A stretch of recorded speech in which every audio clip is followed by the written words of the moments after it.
আপনাদেরকে আহ্বান জানাই, শান্তিপূর্ণ আন্দোলনে আপনারা প্রতিবাদ করেন, আমরা আপনাদের সাথে আছি। তবে আল্লাহর ওয়াস্তে আমাদেরকে কোনো বদনামের ভাগিদার করেন না। এইভাবে ভাঙাভাঙি কোনোদিনই কোনো ভালো এবং শান্তি আনতে পারে না। আন্দোলনে আমাদের কোনো সমস্যা নাই, আমরা আপনাদের সাথে একমত। কিন্তু ধরেন আন্দোলন করতে গিয়ে যদি খারাপ লোকরা আন্দোলনের মধ্যে ঢুকিয়া যদি হয় চল আমরা থানা ভাঙ্গি, আমরা অফিস ভাঙ্গি, আইও আমরা অমুকের বাড়িতে আগুন লাগাইলাই, এটা কি ঠিক হইব না? আমরা অবশ্যই যে কোনো শান্তিপূর্ণ আন্দোলনে আপনাদের সাথে আছি। আমি নেতা হিসাবে আমার বেশিরভাগ মানুষ যা চাইবে আমি তাদের পক্ষে থাকবো। কিন্তু যারা সাধারণ ছাত্রছাত্রী এদের ফাঁকে গিয়া যদি খারাপ লোক ঢুকে যদি আপনার একটা দোকানে আগুন লাগাইতে, বদনামটা কি সাধারণ ছাত্রছাত্রীর হবে না? আমি সবাইকে ধৈর্য ধরা, আগামী রবিবারে সুপ্রিম কোর্টে হয়তো একটা সিদ্ধান্ত হবে। সিদ্ধান্ত হয়ে গেলে এই কোর্টার জন্য যারা যা চাচ্ছেন, যে আন্দোলন করতেছেন, এটা যদি পাইলেন সুপ্রিম কোর্টে, তাইলে কি আর আমাদের দরকার আছে আর কিছু করার? এর মধ্যে কিছু লোক দেখেন কালকে বিভিন্ন জায়গায় আগুন লাগাইছে, মেট্রো রেলে আগুন লাগাই দিছে, এই বিটিভিতে আগুন লাগাই দিছে। আচ্ছা, আপনার কি মনে হয় যে 9-10 এর ছেলে বা মেট্রিক পড়ে ইন্টারমিডিয়েটের ছেলে এর কইলা খাবো না একটা আগুন লাগাইতে? অবশ্যই। আগুন লাগাইছে কথা বুঝেন না আপনি? ওই মালে ওই কটায় কি কেন কটা আছে, কটায় চাইতেছে খাটো খাই দিত। তাহলে আমি আপনারা এমপি হিসাবে আমার সোনারঘাট মাধবপুরে আমি আপনাদেরকে আহ্বান জানাই, শান্তিপূর্ণ আন্দোলনে আপনারা প্রতিবাদ করেন, আমরা আপনাদের সাথে আছি। তবে আল্লাহর ওয়াস্তে আমাদেরকে কোনো বদনামের ভাগিদার করেন না। এইভাবে ভাঙাভাঙি কোনোদিনই কোনো ভালো এবং শান্তি আনতে পারে না। সহজ, তারা কোটা নিয়ে যারা আন্দোলন করতেছে তাদের দাবি এটা আটকাই আছে এপিলেট ডিভিশন। কই আছে? সুপ্রিম কোর্টে আছে। সুপ্রিম কোর্ট রায় দিব রবিবারে। এখন রায়ের মধ্যে এই আন্দোলনকারীরা যা চাইতেছে তা যদি পায়, তাইলে কি আর কোনো ষড়যন্ত্র আছে? আমি আমার স্পষ্ট বক্তব্য যে জায়গালে আপনার সাথে মায় আমার কোর্টও রায় রবিবারে যে জায়গা আপনার না আমার। এখন কোনো মুরব্বী যদি হয় যে বাইরে রবিবারে তোমরা সমাধান হওয়ার আগ পর্যন্ত তোমরা লাঠালাঠি হইল না, এটা কি কোনো ভুল কথা হইব? কোন মুরব্বী যদি কয় রবিবারে তো সিদ্ধান্ত পাইবাই, রবিবার পর্যন্ত বাস খাও, বাস খাই এর ভিতরে ভাই মাথা বাটাবাটি করলে জায়গা তুই মামলা হইব 326 হইব নাকি? রবিবারে সিদ্ধান্ত হইব ঠিক হইতো, আপনি পাইছেন আমি পাইছি না। কিন্তু এর আগে যে মারামারি করলা, এর আগের মামলা কোনটা হইব? মারামারি হইব না নি? এবারে বাড়ি বাইলা জায়গা বাইলা ঠিক হই, কিন্তু শুক্র শনিবারে যে খাদ্যটা লাগলায় এটা আমি কইছি। অনেকে চাইতেছে যে একটা অশান্তি তৈরি হইতো দেশে, একটা শান্তি ভঙ্গ করতো, কারণ গুলাবানি করতো, কইরা এটারে খামো লাগাইতো। এখন আমি এমপি হিসাবে আমার এলাকা বা কোনো জায়গার মধ্যে শান্তি নষ্ট এটাকে আমি ফারি এলাও করতাম? ধরেন আমার বদনাম হইব, এই না তুমি তার মাথা খেলে ধরেন আপনি আর অমুকে এই 2 লাইন নাজমুল আরে 2 লাইন কিলাকিলি লাগছে, আমি এমপি এলাকা, আমি বুঝতেছি আমি যদি এরা 2 লাইন মধ্যে কেন যাই একটা কিলা আমার উপরে করতে পারে, আর এত আমার দেখে মারতেছে না, 2 লাইন কিলাকিলি লাগছে, তখন আমি করবো কি তার 2 লাইনে পাশাইবার লেগিয়া মধ্যখানে আমি আমার একটা কিলা আমি খাইলো জানি এরার মারামারিটা যেন কমে। আজকে যারা আমার বিরুদ্ধে ষড়যন্ত্র করতেছে এটা হইলে আমার পুরস্কার কোনটা জানেননি? ওই মারামারি বাংলাই থেকে যে একটা কিল খাইলাম, এই কিল খাইছি, আমার এতে কোনো দুঃখ নাই। হিসাবের মালিক হইলে মহান রাব্বুল আলামিন। আমি কিতার লেগে কিতা চাইছি, পালানা খারাপ চাইছি, এটা করছি দেখোই তোমরা দেখো। আজকে সারা জীবন মানুষের ভালো চাইছিলাম দেখোই 1 লাখ ভোটে বাংলাদেশের মধ্যে সবচেয়ে বেশি ভোট দিয়ে তোমরা আমারে ভাস করে গেছে। সুতরাং এটাই আমার উত্তর, আপনারা শান্তি বজায় রাখবেন, বাকিটা আমরা সারাক্ষণ আমরা জেগে থাকবো।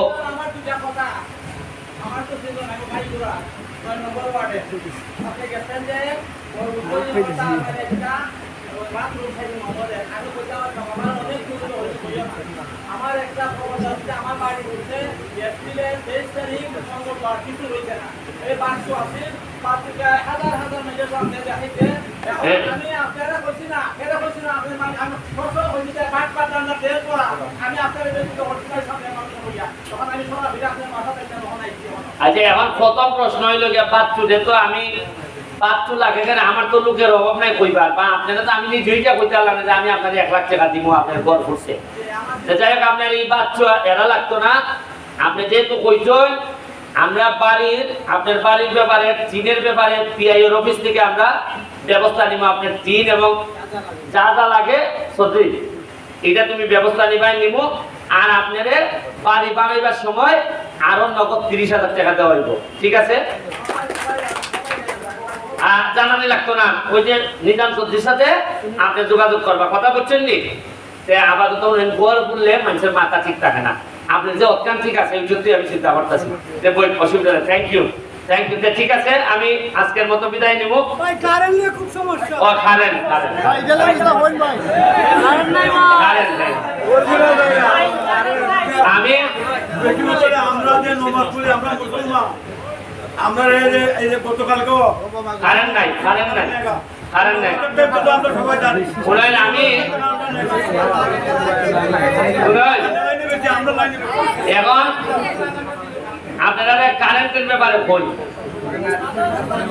কালকে অলরেডি আমার কথা হয়েছে ইয়নো মহোদয় আজকে এখানে ডাকছই কারেন্টের বিষয়ে আলাপ করবা আমি গতকাল এর সাথে আলাপ করছি গত মাসেও আলাপ করছি যেমন আপনারা বেটারে যখন জিগায় আপনারা একটা ঠান্ডা মাথায় নিয়ে তার লাইন নিছে কারেন্টের কথাটা মনোযোগ দিয়ে শুনুন কারেন্ট কি তার হইলে কারেন্ট হয় না কোনো হাত থেকে কারেন্ট ফাটানি লাগে না একটা তার লাইনে হয় কারেন্ট কেউ দেওয়ার লাগে না বরাদ্দ 17 মেগাওয়াট লাগে আমরা আছে 7 মেগাওয়াট উনকা কইতে পারো যে 17 মেগাওয়াট নাই করে কারণ হলো ওই যে ডলারের দাম বাড়ছে শুনছেন দাম বাড়ার কারণে বিদেশ থেকে যে তেল বা গ্যাস আইনা ফুরাইলে পরে কারেন্ট উৎপন্ন হয় আপনারা যখন আমার শ্বশুর মারা গেছেন পরশুদিন তাই তো বলি তাই তো শেষ আমরা তো জানাজা বুঝে আইছি আমি তো আমার বাসাতে আইছি সোনারঘাট তাইনের বাড়ি অভিগঞ্জ কিন্তু আস্তে আস্তে আর ভাই বোনে আমার ওই দেয়ার আমার শালা সম্বন্ধে চালাইব না কারণ হইলে গিয়া পাপ যখন নাই আগে মানছে মাত্র 1 জাত নৌকা মাথা আরেক জাত বাবা আছেন চেয়ারম্যান হিসাবে কুলাইনে আদর করতে 1 জাত খালকার থেকে আমি তার ভাইতেছি যে মাথায় আরেক জাত এর মানে কিটা মানে হইলে গিয়া ঘটনা তো জানাজার সাথে তো কোনো সমস্যা নাই জানাজা সুন্দর হইয়া হইছে সাইডে খাওয়াইছই না কিন্তু এর এমনি তার বাইতেছে আমার ওর বাড়ির তাই যে কিতা আড়াইছে আর প্রতিদিন কিতা টান লাগতেছে মুখা ভাওনা দ্বারা খাওয়াইছে যে তোমার বাবা ধরো ভাইটা মিটা দাও দেনা ধার যারা আমারও রে ভাইটা এরা কিছু আয় না কতলা ঝামেলা কিন্তু ঘটনা তো মাত্র একটা মারা গেছে কিন্তু কতলা ঘটনা করতেছে ওই যে ডলারের দাম বাড়ছে আপনারা তো ভাবছেন যে ডলার কিতা রে কলায় আর ডলার আনে ডলার কিতা আমরা কোনো ডলার চিনি কিন্তু সরকারের তো ডলার দিয়ে কি বিদেশ থেকে আনন্দ লাগে এটা আমরা কমতে ওই যে অর্থনৈতিক ওই যে ইউক্রেনের যুদ্ধ রাশিয়া ওই যে নিউজেও নই কমতে এটা এমন তাল করছে যে আমরা তো মরা শেষ এই যে ওকা ধরেন আন্দোলন চলতেছে যে বেটা অ্যাম্বুলেন্স দিয়ে বাড়ে না যাইতো এবারে দেখা দিতে হন মানুষে তো আন্দোলন করতেছে কোটা আন্দোলন এলাকার অবস্থা তো সে আজকে কোনো রুজি আছে নি এলাকা গাড়িগুলো চলেনি যে বেটা গাড়ির উপরে চলে যে বেটা গাড়ি দিয়ে সারাদিনে 300 রুজি করে এর আজকে কত রুজি হইব আজকে বাজারের কি হইব এর মানে হইল কি আমরা অনেক সমস্যা আছে যেটা আপনারা কইলে বুঝানি কঠিন তবে একটা জিনিস আপনারা বুঝতেছেন যে তোমার এমপি বানাইছি কারেন্ট কেমনে আইনে দিবাই দেও এখন আমি ইটালি কাজ করতেছি আমি আবার আরো গলার গা আমরা যে বরাদ্দ এর একটা বড় অংশ জায়গায় ইন্ডাস্ট্রি কোনানো জায়গা ইন্ডাস্ট্রি কিটা আছে মাধবপুর প্রাণ যমুনা আপনারা কত লোক চাকরি করে জানেননি? লাখ কানেকের বেশি। 1 লাখের মতো মানুষের বেশি এরা এখানে কাজই করে। বড় অংশ এখানে না দিলে হাজার হাজার কোটি টাকা এরা রুজি করতেছে, সরকারকে দিতেছে। এরা রেতে নাম লাগে, এখন কারেন্ট এরা যেমন লাগে, আর আমরা পাইতেছি কিটা ট্রাকের ট্রাক বইরা মানুষ এখানে চাকরি করতেছে। যদি এরা না থাকতো চাকরি পাইলাম না আমরা। হাজার হাজার লোক দিয়া এখানে মধ্যে চাকরি করতেছে, সুবিধাও পাইতেছি। আবার এমনি কারেন্ট এরা কইতেছে ভাই আমার হাজার হাজার কোটি টাকার মাল বানানি লাখ বাস করায়, কারেন্ট না থাকলে আমি ভাঙবো করবো। ওই এরা কারেন্ট যেমন লাগতেছে। আমার এইটা ব্যালেন্স করে আইন না, আপনারা প্রতিনিধি হিসাবে আমি চিল্লাইতেছি। আরেকটা জিনিস আপনারা বলি, এই 3-4 মাস আপনারা মুখোমুখি হিসাবে কয়দিন ধরেন, অন্তত 15-20 দিন আপনারা আমার এখন চাই। আজকে যে পুরাবেড়া এখানে ইয়া কইলো, আজকে যে সাংবাদিক সাহেব কইলো, কোনোদিন আগের কোন এমপি মন্ত্রীর সামনে এইভাবে দাঁড়াইয়া কথা হইতে আসছেন যাবে কত হইতে আবার চাইলে আপনার বড় বড় বড় নেতা এখানে খারাপ ফুট লাগায় উনকা দেখুন চান আমরা পরিষ্কার। এও কইতাছে যে আপনার এটা বদলা ভুল খিতা বিষয়। আপনারা যে যেভাবে ইচ্ছা আমার বাহার দিতে আসতেছেন, প্রশ্ন করতে পারতেছেন। ইজত তৈরি গণতন্ত্র, ইজত তৈরি নেতৃত্ব। আর আমি এমপি হইয়া আচ্ছা আমি যদি না আই কি তো এখানে আইলে কোনো আমার রুজি আছে নি? আমি তো আই কেন খরচ করবার লাগি? আচ্ছা এমপি সাহেব আগে আইটা 3 মাসে একবার, আমিও যদি মনে করি 3 মাসে একবার আইবো, আপনারা তো মনে করবেন আগের এমপি এইভাবে আইছি, মুখার এমপি এইভাবে, আমার কিন্তু ডাকবানি আপনারা। আমি আজকে পেয়েছি আই দেখিয়া আমার মামুর কিছু শান্তি হয়েছে। নাইলে উপজেলা চেয়ারম্যান আধা খাম দেখাই নিয়ে বলছে খাইলেন না মামু মুখা মামে হইতে না পাইতে যাও ইয়না সাহেব। আমি এমনে কিছু 2জন সলা পরামর্শ করিয়া যে এইটা লাগে আমরা করতাম পারি। আমি যে 3 মাসে না আইতাম আর লাগে না তো, আমি আমারও লাগে না। 3 মাস 4 মাস পরে আমি আইবো। আরে আমার বিসিটা যে লাইন আছে, এই নেতা হলে তোমরা সাইডে মাইনে ব্যবসানে না খাই দাও, বালুটা লই দাও তোমরা। এমপি চাইলে পারতো না নি? এরারে যে লাইলাম বালু, এক পার্টিতে যে লাইলাম যে খালেঙ্গা যাওগা, এই গাছ কাটাকাটি দায়িত্বটা তোমরা ওই সামনে যারা আছে বললাম তোমরা কিছু আমারে দিও, খালেঙ্গা লই দিও তোমরা। গেল বালু, গেল খালেঙ্গা, এরপরে এই অফিস লাইন চলে গেছে। এই লাইন থেকে আমি আরো 6 লাখ করলাম, এখান থেকে অফিসারদের সাথে একটু আলাপ করিয়া এমনি সাইকেল ভাই তোমরা গেল না 50 লাখ দিয়ে আমি পুরা সোনাগা ছড়াইতাম, কোনো মাছ চলতো না। 50টা লোক রেখে এরও পয়সা বানাইবো, আমারও নিয়ে পয়সা দিয়ে আসবো, কোনো আলাপ চলবে না। আর পাঞ্জাবি এলাকা টাকা রিলিতে গিয়া ট্রাক কাটতে ওই মাথা দেবে খালি যদি আমার ভিতর লাইন দিয়ে আমি নষ্ট করিয়া সামনে আইন নই আর ভাববানি আপনারা তার ভাইটা টাকা না নিগুলো লাইন।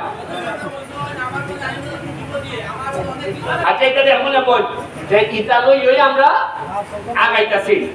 আপনারা একটু ধৈর্য ধরুন। ইউনো সাহেব, ওসি সাহেব এটার ব্যাপারে কনসার্ন। কারেন্ট আমাদের সবচেয়ে বড় সমস্যা। এটার সমাধানের জন্য আপাতত দীর্ঘমেয়াদী পরিকল্পনা লাগবে।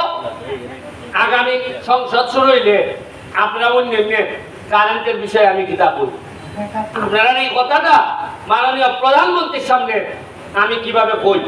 আর এই কোটা আন্দোলনের ঝামেলাটা শেষ হইলে আমি কারেন্টের লেগে প্রয়োজনে আমি মহাসমাবেশ ডাকবো। এই সময় আপনারা দেখবেন আবার পাইছেন, এই সময় দেখবেন না আমি ডাকলে যেমন এইটা মারিয়ে বুঝবো না সবাই চিন্তা কথা বুঝছেন কি? আমি মহাসমাবেশ ডাকবো, আপনারা সব আইবা। আর শান্তি বজায় রাখার আহ্বান রেখা আজকের মতো বিদায় নিতেছি। জয় বাংলা, জয় বঙ্গবন্ধু। অসংখ্য ধন্যবাদ।